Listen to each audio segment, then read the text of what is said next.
சிறுகடிக்க ஆசை சிறியல்ல அடுத்து வர எபிசோட்ல என்ன மாதிரியான ட்விஸ்ட் எல்லாம் இருக்க போகுதுங்கிறத இந்த வீடியோல பார்க்கலாம்.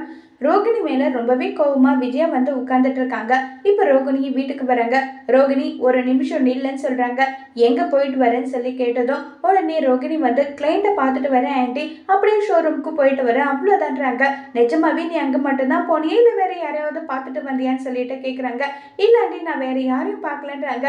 என்ன திரும்பவும் நீ என்கிட்ட பொய் சொல்ல ஆரம்பிச்சிட்டியா? நீ அந்த பூ கட்டுறவளை பார்த்துட்டு தானே வந்துட்டாங்க. அவங்க பூ கொடுக்க வந்தாங்க.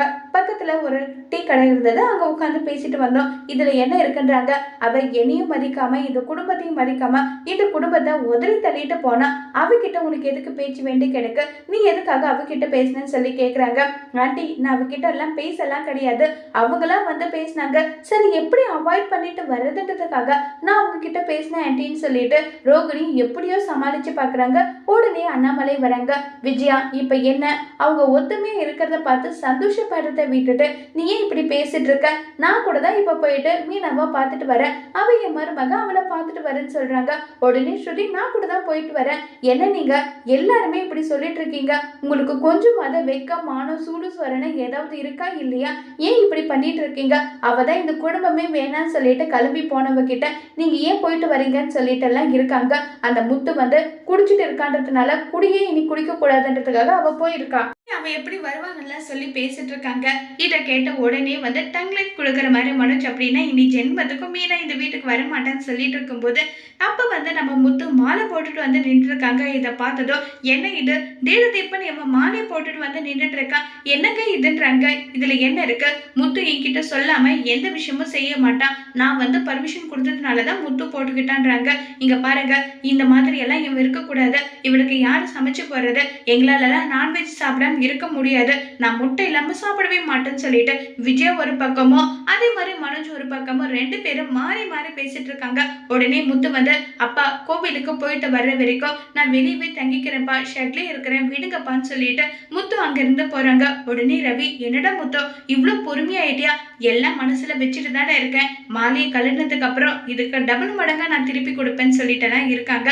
இப்போ விஜய் உடனே, இங்க பாருங்க, யாரும் இனி அந்த பூ கட்டவுல பார்க்க கூடாது, இல்லைன்னா என்ன வேற மாதிரி பாப்பீங்கன்னு சொல்லிட்டு சொன்னதும் உடனே அதுக்கு வந்து டங் லைஃப் கொடுக்குறாங்க ஸ்ருதி. இங்க பாருங்க, எனக்கெல்லாம் எப்பெல்லாம் மீனாவை பார்க்கணும்னு தோணுதோ அப்பெல்லாம் நான் கண்டிப்பா போய் மீனாவை பார்ப்பேன், நீங்க வேற மாதிரி மாறுதுன்னா நீங்க மாறிக்கோங்க, எனக்கு ஒரு பிரச்சனையும் கிடையாதுன்னு சொல்லிட்டு ஸ்ருதி சொல்றாங்க. இதை கேட்டு விஜய் ஒரு பக்கம் ரொம்பவே கோபத்துல இருக்காங்க. இப்ப நம்ம முத்தவும் செல்வம் ரெண்டு பேரும் இளநீராவது குடிக்கலாம் வாடான்னு சொல்லிட்டு இளநீர் கடைக்கு போறாங்க. நம்ம போட்ட பிளான் படி சிஸ்டர் வருவாங்களான்னு சொல்லிட்டு இப்ப செல்வமும் முத்துவும் பேசிட்டு இருக்காங்க. அதே வழியா தான் அருண் வந்து போறாங்க. டேய், இளநீர் குடிக்கலாமான்னு சொல்லிட்டு அருண் அவங்க ஃப்ரெண்டு கிட்ட கேட்க, ஏடா நான் கேட்டதுக்கு மாட்டேன்னு சொன்னேன், இப்ப குடிக்கலாமான்னு வேற சொல்லிட்டு கேக்குறீன்னு சொல்லிட்டு கேட்டதும், ஓ இதுவா, சரி சரி குடிக்கலாம்னு சொல்லிட்டு இப்ப போயிட்டு, ஆமா ஏகப்பட்ட தப்பு பண்ணுவாங்களாம், உடனே நான் உத்தமான ஆயிட்டேன்னு சொல்லிட்டு மாலையோ கழட்டி போடுவாங்களாம். இதெல்லாம் எந்த வகையில நியாயம் தெரியல. மாலை போட்டுட்டா அவன் உத்தமனா, பொண்டாட்டிய நல்லபடியா குடும்பம் நடத்த தெரியல, வக்கீல அவன் எல்லாம் ஒரு ஆளா நல்லா சொல்லிட்டு இப்ப முத்துவை பத்தி பிளேம் பண்ணி முத்து கிட்டயே வந்து பேசிட்டு இருக்காங்க. இதை கேட்ட உடனே வந்து இப்ப நம்ம முத்து ரொம்பவே கோவப்பட்டு அடிக்கிறதுக்காக போறாங்க. செல்வம் வந்து தடுத்து நிறுத்திட்டு, அவன் உன்னை கோவப்படுத்தணும்னா இப்படி எல்லாம் பண்றான், நீ எதுக்காக ரியாக்ட் பண்ற விடுன்னு சொல்றாங்க. அது எப்படிடா அவன் அப்படி எல்லாம் பேசுவான், அவன் தான் எப்படிப்பட்டவன் தெரியுது இல்ல, நீ ஏன் ரியாக்ட் பண்ற விடுன்னு சொல்லிட்டு விட வைக்கிறாங்க. உடனே ரொம்பவே சந்தோஷமா அங்க இருந்து கிளம்பி போயிடுறாங்க. அருண் வந்து இப்ப பூஜை நடக்கிறதுக்காக எல்லா ஏற்பாடும் பண்ணிட்டு இருக்காங்க. இப்ப நம்ம முத்து ரொம்பவே ஈகரா வெயிட் பண்ணிட்டு இருக்காங்க. யாருக்காகன்னு பாத்தீங்கன்னா மீனாக்காக. சந்திரா மீனான்னு சொல்லிட்டு எல்லாருமே வராங்க.